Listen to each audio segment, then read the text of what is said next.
Hello, कैसे हैं आप लोग? ठीक ठाक होंगे। आज हम लोग कर रहे हैं बहुत जनरल रीडिंग कर रही हूँ कि why they are silent and distant suddenly. तो मैं इसके अंदर जनरल रीडिंग कर रही हूँ, तो मैं ये यूज़ कर रही हूँ मिस कैलाश की कार्ड। बहुत अच्छे हैं, मुझे इसमें बहुत मैसेजेस आते हैं, इसलिए मैंने किया। मैं जनरल रीडिंग में अमूमन यही यूज़ करती हूँ। उसके अलावा heal yourself card use करेंगे और उसके अलावा अर्थ मैजिक यूज़ करेंगे, ये वाले कार्ड। ये दो ऑरिकल यूज़ करेंगे और एक हम वो यूज़ करेंगे। इसके अलावा मैं ये यहाँ रख देती हूँ ताकि कार्ड्स गिरे नहीं। कैसे हैं आप लोग? Thank you so much for coming. Thank you so much for your love and support. And last 2-3 days में मेरे बहुत सारे सब्सक्राइबर्स बढ़े हैं। Thank you so much for your love and show me your support and trust. Thank you so much. I will try my best to give you the right guideline and right assist. Okay, तो देखते हैं why are he is distant। और मैं सबको कर लेती हूँ क्योंकि हम बारी बारी निकालेंगे एक एक करके, ताकि आप लोगों को वो ना हो कि एक ही जैसे आ रहे हैं कार्ड। कभी मैं उसमें से निकालूंगी, कभी उसमें से निकालेंगे। तो देखते हैं क्या हमें गाइडलाइन मिलती है। इसके पीछे अपना फ़ोन रख दूँ कि ये ना हो कि ये गिर जाए। आई थिंक ये ऐसे सही रहेगा। ठीक है, तो देखते हैं पहला कार्ड। पहला कार्ड आया 10 ऑफ कॉइन्स। सबसे पहले तो आप जिनके बारे में पूछना चाह रहे हैं, 10 ऑफ कॉइन्स आया है। या तो वो शादीशुदा हैं, और अगर शादीशुदा नहीं हैं तो वो अपने कॉइन्स पे वर्क कर रहे हैं। और वैसे मुझे यहाँ पे जिनका आप पूछ रहे हैं वो या तो मैरिड हैं या किसी के साथ इन्वॉल्व हैं, या जिसके साथ इन्वॉल्वमेंट है उनकी, वो उसके साथ बहुत ज़्यादा इन्वेस्ट कर चुके हैं, क्योंकि ये प्रॉपर्टी, फैमिली, इनहेरिटेंस, इन सब का कार्ड आया है। या तो ये हो सकता है कि उनकी जो फैमिली हो उसके प्रेशर में उन्होंने एकदम साइलेंट हो गए और आपसे दूर हो गए हों। वैसे तो ये पॉजिटिव कार्ड होता है, लेकिन ये जब होता है, जब ये फीलिंग के मामले में, वैसे भी ये पॉजिटिव है, लेकिन मुझे लगता है कि वो एक मेच्योरिटी डिसीजन लिया है उन्होंने अपने फाइनेंस को लेते हुए। अगर उनकी लाइफ में कोई फीमेल है तो वो उसके साथ अभी अपने रिश्तों को सही करना चाहते हैं, इस वजह से वो आपके पास नहीं आए हैं, या एकदम से सडनली साइलेंट हो गए हैं, या सडनली आपको इग्नोर करना शुरू कर दिया है, क्योंकि उनकी लाइफ में कोई ऑलरेडी फीमेल है। टॉरस, विर्गो, कैप्रिकॉर्न है। द चैरियट कार्ड, ये मुझे मालूम था ये कार्ड्स गिरेंगे, क्योंकि बहुत ज़्यादा क्या करूँ मैं। आई होप ये टिक जाए। चैरियट कार्ड जो है मेजर आर्काना है। मैं हमेशा एक बात कहती हूँ चैरियट की, कि पर्सन जो होता है उसे अपनी राहें पता होती हैं, उसे विक्ट्री पता होती है, उसे पता होता है कि मेरी लाइफ किसके साथ अच्छी गुजरेगी। वो बहुत सेंसिबल होता है रिलेशनशिप के मामले में। वो बहुत ज़्यादा जो होता है ना, मूव फास्ट करता है, और उसे मालूम होता है। इसमें जो होता है कैंसर का बहुत बड़ा एलिमेंट होता है। यहाँ पे वाटर साइन का कैंसर आया, वो हो सकता है कैंसर हो, या हो सकता है 7 नंबर आप लोगों के लिए बहुत इम्पॉर्टेंट हो। इसके अलावा मुझे ये लगता है, क्योंकि रिवर्स आया है, कि वो पर्सन जो है इस टाइम ईगो पे उसका ज़्यादा ध्यान है। वो ज़्यादा ईगो के लिहाज से सोच रहा है, इसलिए साइलेंट है। वो नहीं चाहता कि वो कोई आपके लिए डिसीजन इस टाइम ले। और वो पुअर अपनी, मैंने हमेशा कहा है, जब चैरियट जो होता है रिवर्स में आता है तो वो अपने पुअर डिसीजन की वजह से बहुत मशहूर होता है। आपको पता होगा कि ये लोग जो हैं, एक मिनट ज़रा, मेरी कैट्स में फाइट हो रही है। आई एम सॉरी टू से, मेरी जो कैट्स हैं ना, वो आपस में, आप लोगों ने देखा होगा या कुछ आपको आवाज़ें आती रहती होंगी, मैं उनको देखती रहती हूँ। तो बहरहाल, क्योंकि एनर्जी बहुत ज़्यादा स्ट्रॉन्ग है, तो एनिमल उसको बहुत ईजीली पिक कर लेते हैं। तो मुझे यहाँ लगता है कि उन्हें लगता है कि आपके साथ जो है थोड़ा सा वो डिले करेंगे। मुझे नहीं लगता कि सूनर और फास्टर वो आएंगे, क्योंकि वो बहुत ज़्यादा क्लियर हैं। रिवर्स कार्ड आया है तो वो बहुत ज़्यादा रेकलेसली आपके रिश्ते को लेके चल रहे हैं। आई एम सॉरी टू से, बट आप उन्हें चेज़ करना बंद कर दो, क्योंकि यहाँ बहुत स्ट्रॉन्ग आया है कि आप चेज़र हैं और वो रनर हैं इस time. 10 of staff, 10 of wands. वो आपको अपना बर्डन समझते हैं या उनकी लाइफ में कोई बर्डन है जिसको वो लेके चलना चाहते हैं। तो मुझे यहाँ पे ये लगता है कि आप थोड़ा सा जो है सब्र करिए, थोड़ा सा आप जो है अपने आप पे फोकस करिए, अपनी रिस्पॉन्सिबिलिटीज़ को देखिए, अपने बर्डन्स को देखिए, क्योंकि मुझे यहाँ बहुत फीलिंग्स आ रही हैं कि आप जो हैं उनके पीछे हैं या आप उनको मैसेज दे रही हैं। अगर आप नहीं भी दे रही हैं तो आप जब उन्हें सोचती हैं टेलीपैथिकली तौर पे you are sending messages to them. और मैंने हमेशा कि आप ज़्यादा सोचेंगी ना तो हमेशा उस पर्सन को आप जब वो इतना सोचेंगी उन तक वो मैसेज आएगा और उसके बाद फिर ये होता है कि वो नेगेटिविटी बन जाती है। उसके अलावा आप जो हैं मुझे ये लगता है कि जो एकदम साइलेंट और डिस्टेंस हुए हैं वो जिस भी रिश्ते में हैं, जिस भी रिश्ते में उनकी बहुत ज़्यादा जिम्मेदारियां हैं। या तो उनसे उनका बेबी है, अगर बेबी नहीं है तो फाइनेंशियली जिम्मेदारियां हैं, या हो सकता है फैमिली की जिम्मेदारियां हैं, इसलिए वो टोटली डिस्टेंस हुए हैं और वो आपको लेके एक और बर्डन लेके नहीं चलना चाहते, टू बी फ्रैंक। तो मुझे यहाँ पे बहुत स्ट्रॉन्ग फीलिंग इस चीज़ की आई है। तो देखते हैं 8 ऑफ सोर्ड्स। 8 ऑफ सोर्ड्स जैसा आपको पता है कि एक बंधे रहने का कार्ड एक अपने आप में, और 8 ऑफ सोर्ड्स जो होता है एक रिस्ट्रिक्शन का कार्ड होता है, अपने आप को बाउंड समझने का कार्ड होता है। क्योंकि ये रिवर्स आया है तो मुझे यहाँ पे ये लगता है कि वो स्ट्रांगली अपने इमोशन, गिल्ट और एंगर के अंदर बहुत ज़्यादा बाउंड हो चुके हैं और इस वजह से वो नेगेटिविटी की तरफ आ रहे हैं। क्योंकि हो सकता है कि शुरू में उन्होंने रिश्ते में कुछ एफर्ट डाले हों और अगर नहीं डाले, आप डाल नहीं थी एफर्ट, तो उन्हें अपने आप पे एंगर है कि वो इतने स्ट्रांग इनफ क्यों नहीं हैं, आप इतनी स्ट्रांग हैं, वो इतने स्ट्रांग इनफ क्यों नहीं है कि वो इस चीज़ से बाहर निकल सकें। और 8 ऑफ सोर्ड जो फेज़ होता है ये लास्ट फेज नहीं होता है, क्योंकि 8 के बाद 9 आता है, फिर 10 आता है, 2 फेसेस और हैं। तो मुझे लगता है कि ये जो फेज़ है उनका 8 ऑफ सोर्ड्स का, ये अभी ओवर नहीं हुआ है और वो अभी भी इसके अंदर फंसे हुए हैं। हालांकि ये अपराइट नहीं आया है, क्योंकि मुझे लगता है अपराइट में आप ट्रैप होते हैं, लेकिन मुझे यहाँ लगता है वो ट्रैप नहीं है, लेकिन वो जो है इस वक्त इमोशनली तौर पे, मेंटली तौर पे ट्रैप है। यानी कोई सिचुएशन ने उन्हें ट्रैप नहीं किया हुआ है, वो अपने मेंटली तौर पे बहुत ट्रैप है। और यहाँ पे बहुत ज़्यादा स्ट्रॉन्ग मुझे, क्योंकि ये एयर साइन है, लेकिन ये जेमिनाई का मुझे यहाँ पे बहुत स्ट्रॉन्ग आया है और 8 नंबर बहुत प्रोमिनेंट हो सकता है आपकी लाइफ में। S of coins, S of coins, Capricorn, Virgo, taurus and Capricorn मैंने बोल दिया, विर्गो, टॉरस, कैप्रिकॉर्न। मुझे यहाँ ये लगता है कि जो भी पर्सन है जिसके बारे में आप पूछ रही हैं इस टाइम के वो डिस्टेंट क्यों हुआ है, सबसे पहले फर्स्ट ऑफ ऑल वो एक न्यू बिगनिंग चाहता है।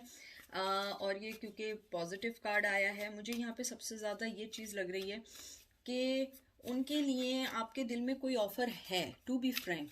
लेकिन देखें, हालांकि ये अपराइट आया और आपको पता है मैं कभी भी ट्रेडिशनली तौर पे कार्ड्स नहीं पढ़ती हूँ, मैं हमेशा अपनी इंट्यूशन के लिहाज से कार्ड्स पढ़ती हूँ और डिफरेंट वे में कार्ड्स पढ़ती हूँ, मेरा डिफरेंट है पढ़ने का।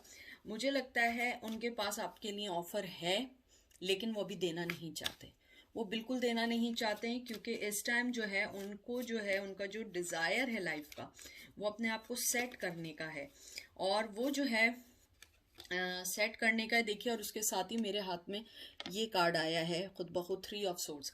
उनकी लाइफ में बड़ी स्ट्रांगली कोई फीमेल, मतलब थर्ड पार्टी है, आपकी लाइफ में नहीं है तो उनकी लाइफ में, लेकिन उनकी लाइफ में मुझे बहुत ज़्यादा लग रहा है। मुझे लगता है उनके पास आपके लिए ऑफ़र है, उन्हें पता है आपके साथ उनकी खुशी है, प्रॉस्पेरिटी है और आपके साथ वो अच्छी लाइफ गुजार सकते हैं, लेकिन वो आपको अभी कोई भी बात नहीं करना चाहते हैं, वो इस टॉपिक पे बात नहीं करना चाहते हैं, क्योंकि उनकी लाइफ में जो थर्ड पार्टी है वो बहुत ज़्यादा उनके ऊपर नज़र रखी हुई है। वो आपसे कोई भी बात डिस्कस नहीं करना चाहते हैं, अभी बिल्कुल नहीं करना चाहते हैं। और थर्ड पार्टी जो है वो स्ट्रांगली उनके ऊपर नज़र रखी हुई है, उनके मैसेज भी देख रही है। मे बी उन्होंने आपका जिक्र किया हो पास्ट में, लेकिन अब वो जो उनकी जो थर्ड पार्टी है वो बहुत ज़्यादा उन पे जो है ना आए रखी हुई है। उसके अलावा मुझे ये लगता है कि उनको लगता है कि आपके पास वो जब भी आएंगे एक सॉलिड ऑफर के साथ आएंगे, वरना वो अब इन एंड आउट नहीं कर सकते। वो भी टायर्ड हो गए हैं इस इन एंड आउट के रिश्ते से, कि कभी आ रहे हैं, कभी नहीं आ रहे हैं, कभी जा रहे हैं, कभी कुछ कर रहे हैं। लेकिन मुझे यहाँ जो 3 ऑफ सोर्ड्स का जो कार्ड आया है, जो मैंने आपको बताया है, जो पर्सन है जिसके साथ भी है वो बहुत ज़्यादा स्टक है, और वो जो है बहुत हार्ट ब्रेकिंग है, यानी वो उसके साथ खुश नहीं है। इसके अंदर लिब्रा मुझे बहुत स्ट्रांग आया, हो सकता है वो लिब्रा हो, आपका पार्टनर लिब्रा हो, या जिसके साथ हैं वो लिब्रा हो। मुझे लगता है कि जो भी रिलेशन है उसके अंदर वो खुश नहीं है। और बहुत सारे लोग ये भी हो सकता है कि वो फिज़िकली जो हो, जैसे मैंने पहले भी मेंशन किया था, हो सकता है वो सिक हो और उनकी हेल्थ की प्रॉब्लम भी चल रही हो, तो वो उसको पहले फिक्स करके आपके पास आना चाहते हैं। लेकिन क्योंकि ये थ्री ऑफ सोर्स हार्ट में आया है, तो ये मोस्टली थर्ड पार्टी की इंडिकेशन होती है। और मुझे यहाँ लग रहा है कि वो भी पेन में है आपको छोड़ के। द फूल, देखिए वही चीज़ आई है, वो न्यू बिगनिंग नहीं करना चाहते अभी। वो सब कुछ जानते हुए भी वो न्यू बिगनिंग नहीं करना चाहते हैं, क्योंकि वो जहाँ पर भी हैं वो बहुत स्टक पोजीशन में, उन्होंने जो भी अपनी लाइफ का फैसला लिया था वो उसमें स्टक हो चुके हैं, वो उससे बाहर नहीं आ सकते हैं। और उनका जो क्योंकि ये रिवर्स आया है, तो मुझे लगता है कि वो जो लीप ऑफ फेथ होता है वो नहीं ले सकते हैं, और वो जो है स्टैम्प्ड खामोश हैं, विदाउट थिंकिंग वो कुछ काम नहीं करना चाहते हैं, क्योंकि उन्होंने अपने रिश्ते को और आपके रिश्ते को पहले भी सैबोटेज किया because of their wrong thought. जैसे चैरियट का कार्ड रिवर्स में आया है, क्योंकि उनकी बहुत पुअर डिसीजन मेकिंग है, उनको कमिटमेंट की इश्यूज हैं, वो कमिटमेंट नहीं देते हैं, और देते हैं तो उसको पूरा नहीं करते हैं। तो मुझे लगता है कि वो इस बार जब आएंगे आपके पास तो बड़े सॉलिड होकर आएंगे, अपने बहुत ज़्यादा अवेयर होकर आएंगे। अब वो ऐसे नहीं आएंगे कि वो आपको तंग कर सकें, आपको मिसट्रीट कर सकें, क्योंकि अब उन्हें लगता है कि आपके साथ उन्हें जो है जस्टिस देना पड़ेगा, क्योंकि ये जस्टिस नहीं है, कभी आ रहे हैं कभी जा रहे हैं, तो उन्हें ये चीज़ें अब बॉदर करने लगी हैं। तो देखते हैं कि ऑरिकल में कार्ड क्या आया है। प्रोक्रेस्टिनेशन, ओ माय गॉड, मेरे तो मुंह से भी नहीं निकल रहा है। 8 नंबर बहुत खूबसूरत, देखें 8 पहले भी आए। 8 नंबर मुझे लगता है आप लोगों की लाइफ में बहुत प्रोमिनेंट नंबर है। इस कार्ड को मुझे बहुत अच्छा लगता है, इसका मतलब होता है एक्शन लेना। मुझे यहाँ ये लगता है कि आपको अपनी लाइफ में थोड़ी सी चेंजेस लानी पड़ेंगी उनको अपनी लाइफ में लाने के लिए। लेकिन मुझे यहाँ ये लगता है कि आपको अपनी पावर को सोचते हुए आपको उन्हें लेट देम गो कर देना चाहिए, क्योंकि वो पर्सन अभी मेच्योर यानी कि इमोशनली तौर पे वो अवेलेबल नहीं है। और उसके अलावा वो पर्सन जो है जिसके बारे में आप पूछ रही हैं वो अभी एक्शन लेने के मूड में नहीं है। तो एंजल आपको यही कहना चाहते हैं कि आप जो है इस टाइम अपने आप पे फोकस करो, इतनी अर्जेंसी नहीं करो, क्योंकि आप जो हैं अपने आप में बहुत कंप्लीट वुमेन हैं, और अपने अंदर से उस पर्सन की क्यूरियोसिटी निकालें। आप यहाँ कैट देख रही हैं, कैट जो होती है ना बहुत क्यूरियोसिटी वाली होती है, हर चीज़ वो चाहती है मालूम हो। तो मुझे लगता है कि आप उनके बारे में सोचना, पूछना, सोचना सब छोड़ दें आज से, और हमेशा ये रखें कि आपके ऊपर जो रिस्पॉन्सिबिलिटीज़ हैं आप उनके ऊपर ज़्यादा वर्क करें, ना कि उनकी सोच पे करें। सोलमेट 14 नंबर बहुत खूबसूरत कार्ड आया है। 14 नंबर इंपॉर्टेंट हो सकता है, 5 नंबर इंपॉर्टेंट हो सकता है, 1 इंपॉर्टेंट हो सकता है, 4 हो सकता है, 4 मंथ्स हो सकते हैं, 14 मंथ्स हो सकते हैं आप लोगों को बात ना किए हुए। इसके अंदर आपको जो है एंजल ये कहना चाहता है कि आप जो है अपने दिल को खोलें। इस कार्ड का बिल्कुल ये मतलब नहीं लीजिएगा, बाज लोग ये उसका लें कि सोलमेट आए, नो, इसका मतलब है आप अपने दिल को ओपन करें, अपने लव को इनविटेशन दें, इनडायरेक्टली दें, टेलीपैथिकली दें, फोर्स नहीं करें, पीछे नहीं भागें। वो आपको ये कहना चाहते हैं कि अगर अपने आप को कनेक्ट करना है किसी से तो उसके पीछे भागो नहीं, अपने दिल को ओपन करो, अपने दिल से सोचो कि मुझे करना क्या है, अपने दिल को ये कहना शुरू करो कि ये मुझे चीज़ें कैसे हैंडल करनी है। एंजल ये कहना चाहते हैं आपसे इसके अलावा जो इम्पोर्टेंट है कि ये नेसेसरी नहीं है कि आपका पार्टनर सोलमेट हो, ज़रूरी नहीं है, लेकिन अगर आपका दिल उसके साथ एक तरीके से हो गया है या आप उसके साथ अट्रैक्शन हो गई है तो उस चीज़ को डिफरेंटली इमेजिन करें, उसको डिफरेंटली हैंडल करें। ये ज़रूरी नहीं है कि वो आपका सोलमेट हो, वो आपके पास एकदम आ जाए। और एक और बात भी बोलिए कि आप थोड़ा सा स्लो डाउन हो जाइए उनके लिए। देखिए डिस्कवर योर लाइफ पर्पस। आप में से बहुत से लोग 29 ईयर्स के हो सकते हैं, 11 नंबर बहुत इंपॉर्टेंट हो सकता है, 9 नंबर इंपॉर्टेंट हो सकता है, 2 नंबर बहुत इंपॉर्टेंट हो सकता है। देखिए इसके अंदर यही एंजल ने आपको एंड में यही मैसेज दिया है कि अपने आप से अपनी लाइफ का मीनिंग मालूम करना शुरू करें। जो आपकी लाइफ का पर्पस है आप वो मालूम करना शुरू करिए, क्योंकि किसी के पीछे भागने से कोई चीज़ नहीं मिलती है। इसके अलावा एंजल आपको यहाँ से ये भी कहना चाहते हैं कि आप अपने आप को फिजिकली तौर पे जो है और मेंटली तौर पे अपने आप को इस चीज़ के अंदर फिनिश नहीं करें, क्योंकि आपकी हेल्थ जो है वो ज़्यादा मायने रखती है। आपका जो हायर सेल्फ है उसको कांस्टेंट रखने के लिए अपने आप पे फोकस करें, अपने आप में सोचें। और एंजल ये भी कहना चाहते हैं आपको कि अगर कोई पर्सन साइलेंटली आपसे डिस्टेंट हुआ है तो आप उसके इस फैसले की रिस्पेक्ट करें कि at least they are not ditching you और they are not cheating you. क्योंकि आपके साथ अगर वो अलग हुआ है तो सोलमेट मुझे बहुत स्ट्रांग आया है कि आप उनको ब्लेम करना छोड़ दें, क्योंकि एटलीस्ट वो आपको ये धोखा नहीं दे रहा कि आपसे वो झूठ बोल रहा। तो आप भी अपनी लाइफ का पर्पस जो है वो मालूम करिए और अपनी लाइफ के लिए आगे सोचना शुरू करिए। डिस्कवर करिए कि आपको अपनी लाइफ में सबसे पहले क्या चाहिए। वो पर्सन चाहिए या अपनी स्टेबिलिटी चाहिए, अपनी लाइफ चाहिए, मनी चाहिए, सेटल होना चाहते हैं, वो सब चीज़ें पहले सोचिए। तो अर्थ मैजिक से भी मैं कार्ड निकाल लेती हूँ ताकि आप लोगों को और क्लियर मैसेज आ सके। Tsunami wake up call. ये देखिए एंजल आपको यही कहना चाहते हैं यहाँ पे कि जो आप जिस स्टॉर्म से, जिस भी चीज़ से आप गुजरी हैं, मुझे नहीं पता, आप लोग हो सकता है किसी बहुत मेजर डिस्ट्रक्शन से, डिस्ट्रक्टिव से गुजरी हों, कोई बहुत ज़्यादा आपकी लाइफ में आई एम सॉरी, उनको लेके आपकी लाइफ जो उथल पथल हुई है या उनकी वजह से आपकी लाइफ डिस्टर्ब हुई है, तो एंजल ये कहना चाहते हैं कि वो जानते हैं कि आप बहुत ज़्यादा उस दौर से गुजरी हैं, तो वो आपके लिए एक वेकअप कॉल थी। अब आपको चाहिए कि आप जो हैं अपनी लाइफ पे फोकस करना शुरू करें, अपनी लाइफ का मोटो निकालें कि आप अपनी लाइफ से चाहती क्या हैं और वो चीज़ें अवॉइड करें जो फर्स्ट लेवल पे आप देख चुकी हैं, जो आप फर्स्ट लेवल पे जिसकी वजह से आपको प्रॉब्लम हुई है। तो आप जो है इन चीज़ों को देखना शुरू करिए, इन चीज़ों को समझना शुरू करिए, अपनी लाइफ को ठीक करना शुरू करें। एंजल यहाँ पे बहुत चाहते हैं कि आप अपनी सेहत को देखिए। मुझे लग रहा है बहुत सारे लोगों की मेंटली हेल्थ का बहुत प्रॉब्लम है। गाया, नर्चरिंग, बहुत खूबसूरत कार्ड आया है। ये लास्ट कार्ड मैंने निकाला है। तो इसके अंदर एंजल जो गाया है ये एक बहुत नर्चरिंग वुमेन का कार्ड है, या एक नॉट अ वुमेन आप उसको लें, लेकिन ये एक बहुत नर्चरिंग कार्ड है जिसके अंदर जो है आपको एक मदरली मैसेज है कि आप अपनी लाइफ पे फोकस शुरू करिए, अपनी लाइफ को समझना शुरू करें।